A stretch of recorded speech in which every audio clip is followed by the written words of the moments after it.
Good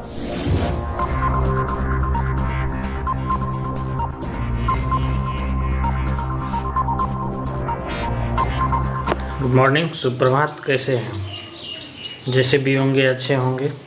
आज हम लोग जानेंगे कि कोई भी सरकारी कर्मी या सरकारी कर्मचारी या कोई भी सरकारी डिपार्टमेंट आपका कोई भी फाइल जो जेन्युइन रूप से उनको करना चाहिए, उनके करने के बदले में अगर आपसे रिश्वत मांगा जाता है तो उनका क्या आप कर सकते हैं, कैसे उनको सबक सिखा सकते हैं। ठीक है, मान लिया जाए कि आप थाना में गए एफआईआर करने के लिए, आपके साथ कोई घटना घटी और आपसे ही पैसा मांगा जा रहा है।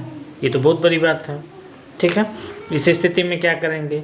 गए, मान लिया जाए रजिस्ट्री करवाने के लिए, सारा डॉक्यूमेंट ओके कर दिए, जब फाइल जमा किए तो कहता है क्या कि पैसा दो, नहीं तो फाइल को पेंडिंग में कर देंगे, आज रजिस्ट्री नहीं होगा, कल रजिस्ट्री नहीं होगा। इस स्थिति में हम क्या कर सकते हैं? ये हम सिर्फ एग्जांपल बताएं, ऐसा सरकारी जितने भी डिपार्टमेंट हैं ये सब के लिए मैं कॉमन बता रहा हूँ। तो सबसे पहली स्टेप में तो हमको ये करना चाहिए कि उनसे जो वरिष्ठ अधिकारी हैं, उनके जो सीनियर अधिकारी हैं, उनको कंप्लेन करना चाहिए। अगर उनके कंप्लेन करने से भी सॉल्यूशन नहीं होता है, ये नहीं ही होगा। ठीक है, ऐसा देखा जाता है, ऐसा बहुत लोग बताते हैं कि जिला स्तर के जितने भी कर्मचारी होते हैं, उनके सीनियर और जूनियर, वो लगभग आपस में मिले होते हैं और उस स्थिति में प्रॉब्लम का सॉल्यूशन नहीं हो पाता है। फलस्वरूप बहुत दिक्कत का सामना करना पड़ता है और भी ज़्यादा उनको परेशान किया जाता है। तो इसका 2-3 प्रोसीजर है, उस तीनों को हर एक इंसान को जानना चाहिए और ये जानने के बाद उम्मीद है कि इस संबंधी कोई भी समस्या नहीं होगी। और अगर एक बार आप सबक सिखा दिए कोई भी कर्मी को, ठीक है, तो निश्चित रूप से रिश्वत नाम की चीज़ वो अपने लाइफ में भूल जाएगी। ठीक है, सबसे पहला देखिए, जिला स्तर पर एक एसडीएम और एक कलेक्टर होते हैं। ये दोनों जनता की सेवा के लिए ही वहाँ उपस्थित होते हैं ताकि कोई भी कठिनाई नहीं हो। रूल एंड ऑर्डर को मेंटेन करना इनका मुख्य काम है। तो सबसे पहला काम तो ये कीजिए कि आप एक आवेदन बनाइए, कंप्लेंट लिखिए और इन दोनों में से किसी एक को या फिर दोनों को आप दे सकते हैं। उसके बाद क्या होगा कि एसडीएम साहब या कलेक्टर साहब उनको कारण बताओ नोटिस जारी करेंगे। कारण बताओ नोटिस जारी करेंगे और करने के बाद उनको उसका जवाब देना पड़ेगा। और जब कभी आप इन दोनों से मिलने जाए तो बेजाबते उनके डायरेक्ट ऑफिस में जाएं, उनका परमिशन लें और परमिशन के बाद उस आवेदन में सारी चीज़ को बताएं और उनको भरवली भी आप बता सकते हैं कि अमुक अमुक काम से हम ये गए थे, इतना रुपया मांगा जा रहा है, इतना दिन से मेरा फाइल पेंडिंग में है और जो भी जेन्युइन वर्क था वो सारे प्रोसेस को पूरा करने के बाद भी वो नहीं कर रहे हैं। उस स्थिति में आपका सॉल्यूशन होगा, निश्चित रूप से होगा। इसके अलावा भी एक विकल्प है। मान लिया जाए यहाँ से भी आपका सॉल्यूशन नहीं होता है तो प्रत्येक राज्य में एंटी करप्शन का जो है एक सेंटर खुला हुआ है। ठीक है, तो अब देखिए इसका भी हम प्रोसेस बहुत बढ़िया से जानेंगे। आप किसी भी स्टेट से बिलोंग करते हो, ठीक है, एंटी ब्यूरो ऑफ स्टेट का नाम दे देंगे। आप गूगल पे सर्च करेंगे, जैसे बिहार के लिए anti bureau of Bihar, anti bureau of UP, anti bureau of Rajasthan, आप किसी का भी मेंशन कर सकते हैं। जिस भी स्टेट से बिलोंग करते हैं उनको सर्च कीजिए, उस पर कॉन्टैक्ट नंबर है, उस पर कॉन्टैक्ट कीजिए।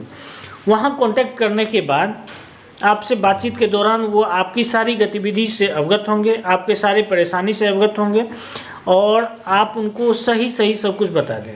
ठीक है, कितना रुपया मांगा जा रहा है, मान लीजिए आपसे 10,000 रुपया मांगा जा रहा है, तो वहाँ से कॉल करने के बाद आपको बताया जाएगा कि आप मेरे यहाँ आइए। ठीक है, उससे पहले मैं बता दूँ कि मान लिया जाए किसी पुलिस स्टेशन में आपको या फिर कहीं भी 10,000 रुपया आपसे मांगा गया, एक एग्जाम्पल के तौर पर, तो 10,000 रुपया के लिए आप उससे समय ले लीजिए कि साहब जी हम कल परसों तक में दे देंगे। ठीक है, उस स्थिति में आप वहाँ जैसे कंसल्ट करते हैं तो वहाँ से आपको बुलाया जाता है कि 10,000 मांगा जा रहा है तो 5,000 रुपया लेके ही आओ या 7,000 रुपया लेके ही आओ। वो लेके आप वहाँ जाएंगे। ठीक है, उस रुपया का जो है एंट्री होगा और एंट्री होने के बाद बाकी रुपया उनका भी मिलाया जाएगा, उस रुपया में कुछ केमिकल लगाया जाएगा और वो खुद एक प्लान बनाएंगे और उस प्लान के तहत आपको जाके रुपया देना है। उस केमिकल के द्वारा जो रुपया उनको दिया जाएगा तो उनसे हाथ धोने पे शायद ब्लू या ऑरेंज या फिर रेड हो जाता है, वो रंगे हाथ पकड़े जाएंगे और निश्चित रूप से पकड़े जाएंगे। एंटी ब्यूरो जो है ये इनका इसीलिए मुख्य किया गया है, ठीक है। एंटी ब्यूरो का मुख्य काम है रिश्वतखोरी को बंद करना, और ये आम जनता जब तक नहीं जानेंगे इस बात को तब तक तो क्या दिक्कत है ना, कि रिश्वत दे दो, काम करवा लो, काम खत्म है। ये ऐसा नहीं होना चाहिए। आप सजग हैं, लिटरेट हैं, शिक्षित हैं, आपका दायित्व बनता है रिश्वत को बंद करना। आप सजग होंगे, आपके बगल वाले सजग होंगे, आपके बगल वाले सजग होंगे, पूरा समाज सजग हो जाएगा, ठीक है। वो रिश्वत क्यों लेंगे? उसको बजाते सरकार पैसा दे रही है ड्यूटी करने के लिए, वेतन दे रही है, टीए दे रही है, महंगाई भत्ता, ये सारे चीज़ दे रहे हैं, क्यों दें?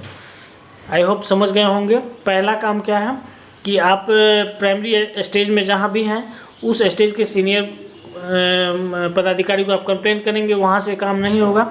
एसडीएम या फिर कलेक्टर, इन दोनों को आप कंप्लेंट दे सकते हैं या फेस टू फेस मिल सकते हैं परमिशन लेके, उनको सारी चीज़ बताएंगे, वो कारण बताओ नोटिस जारी करेंगे, आपका काम हो जाएगा। अगर वहाँ से भी आपका नहीं हो जाता, अगर उनको सबक सिखाना चाहते हैं तो आप एंटी ब्यूरो का जो स्टेट का होता है उससे डायरेक्ट कंसल्ट कीजिए और आपका काम मुख्य रूप से 100% होगा और वो रंगे हाथ पकड़े जाएंगे और वो जेल भी जाएंगे। कैसा लगा? अगर अच्छा लगा तो सब्सक्राइब कीजिए। मिलते हैं फिर किसी नेक्स्ट टॉपिक के साथ। धन्यवाद, बाय, गुड नाइट।